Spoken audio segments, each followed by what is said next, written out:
Cheesy, creamy, green, and healthy? What more do you want? I had to do a casserole as part of this series, but this is not just any casserole because it is a green goddess bake. So we're gonna take a bunch of spinach, broccoli, silken tofu for the high protein and turn it into the cheesiest, dreamiest green bake of your life. You will have a comforting dinner ready in mere minutes, but it's also going to be loaded with hidden veggies as well as protein. So let's get started. We're going to start out by making the pasta, but you will not be cooking the pasta all the way. So whatever your package says, cook it to about 2 minutes under the package direction. Because if you cook it all the way, then it basically overcooks when you pull it out of the freezer to bake it later. And you'll need about a pound of pasta, so there we go. Okay, so while the pasta is cooking, we're gonna make the sauce. So for that, you're gonna need, and I generally like to start the sauce by adding liquid components to the bottom of the pot so that it doesn't like kind of jam up the bottom. And so yeah, anyway, let's get going. You're gonna need half a cup of whole milk. You can also use a plant-based milk if you're trying to keep this vegan. I am vegetarian, not vegan, so I am just using regular old milk. And then we will add 5 ounces of spinach. I am just adding regular spinach straight in here. If you want to maintain some of the color of the spinach, you are also welcome to blanch it before you add it to your blender. And then here's how you get all of the extra protein, silken tofu. I know it sounds weird that it's tofu, but don't worry, you will not be able to taste any tofu flavor. It is practically tasteless and just adds a delicious creamy consistency that is amazing. And also the reason I don't use ricotta or anything else in this recipe is because they can get very grainy in the freezer. If you're not planning to freeze it and you're just going to make this and bake it right away, then sure, you can absolutely swap this out for ricotta or even cottage cheese in the recipe.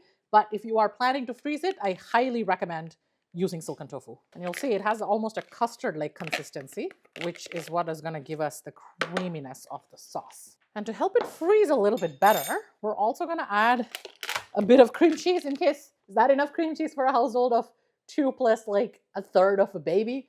I don't know. I need to ask my husband. We will also add about 2 tablespoons of cream cheese, which I am eyeballing for the sake of this recipe. This also really helps with the consistency of the sauce. And then finally, the secret sauce, Hatch green chilies.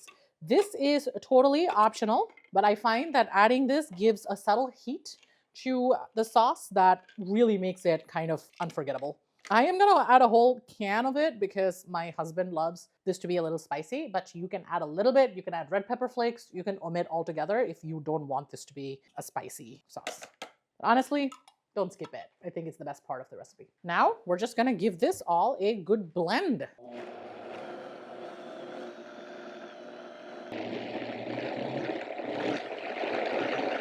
That's why you wear an apron. Look at that sauce. It's all ready. You can either blend it super smooth or you can have a little bit of chunkiness in it. It's totally up to you. I kind of like it smooth because I'm going to get the chunkiness from my broccoli. So pasta's cooked, sauce is made, broccoli is ready. Let's assemble the bake.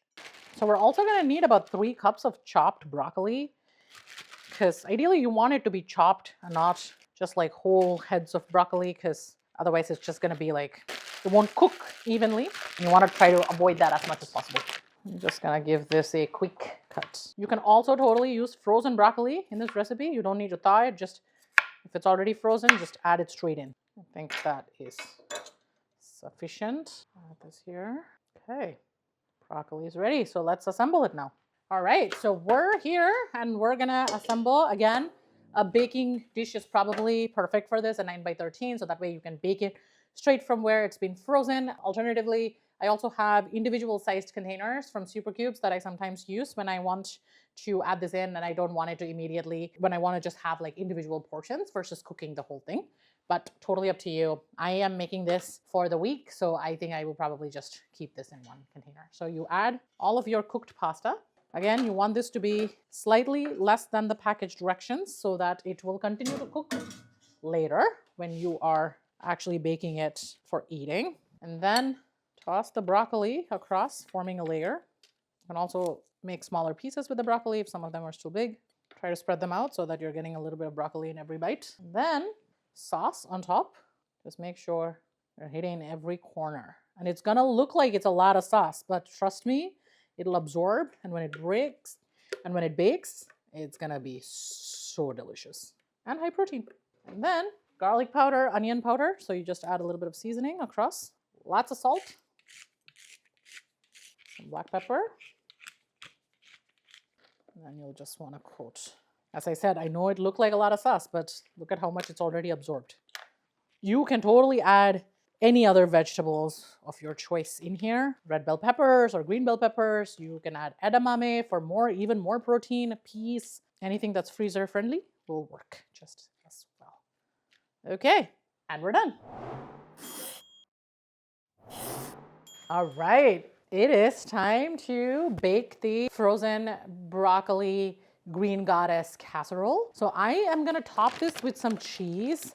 And I know I usually tell people, please don't use pre-shredded cheese, but this is an exception because this is actually a cheese that is for melting. It's quesadilla cheese. And I know I'm mixing all kinds of cuisines out here, but hey, who cares as long as it's delicious, right? And if you don't want cheese and you want to keep this mostly vegan, you can skip the cheese, but I will be adding cheese. Okay, that is done.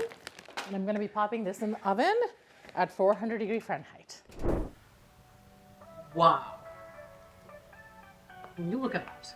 And would you believe that was frozen? I sure can't. As much as I really want to dig into it right away, I'm gonna give it a few seconds first. Let's put it to the taste test.